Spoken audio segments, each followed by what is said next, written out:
une petite pause s'imposait. À 55 ans, et après une année très remplie, Sandrine Kiberlin a profité ces derniers mois d'un break bien mérité.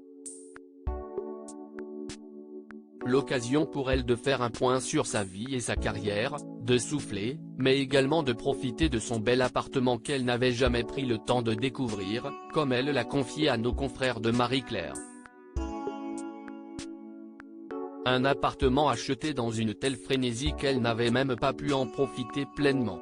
À l'affiche de cet film depuis 2020, Sandrine Kiberlin ne s'était pas beaucoup posée ces 3 dernières années pour découvrir pleinement ce nouveau lieu de vie et le modeler à son image.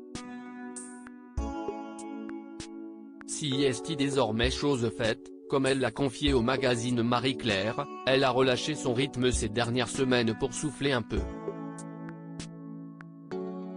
J'avais emménagé il y a 3 ans dans un nouvel appart, alors j'ai enfin savouré d'y passer du temps, a en effet expliqué la comédienne. J'y ai reçu des gens. J'ai acheté des cadres pour des trucs que je n'avais pas eu le temps d'encastrer. J'ai chiné des bricoles. J'ai vachement apprécié de retrouver mon quotidien sans costume, avec juste mes vêtements, mes bijoux, mes cheveux. Une réappropriation de son corps et de sa vie qu'elle a appréciée après avoir enchaîné de très nombreux projets. J'avais enchaîné 5 films comme actrice, dont 3 sont allés à Cannes l'année dernière, et 1 comme réalisatrice. Je suis sortie de là un peu perdue. J'avais besoin de me retrouver, raconte-t-elle dans la même interview.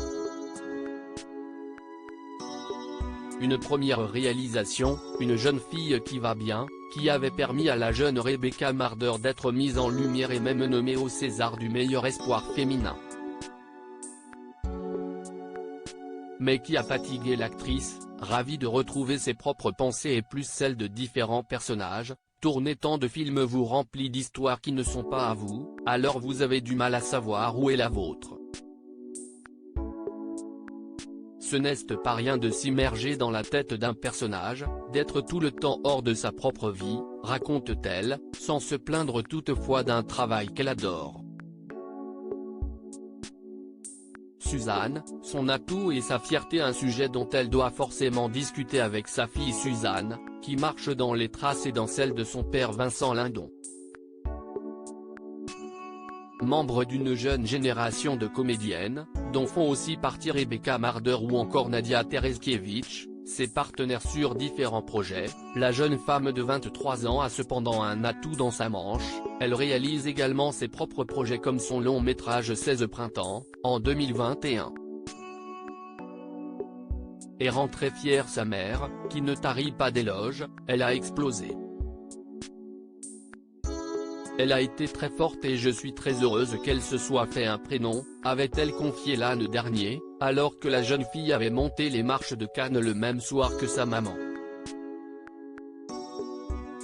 Et maintenant qu'elle s'est bien reposée, peut-être se dirige-t-elle vers un projet commun. Nous, on attend que ça.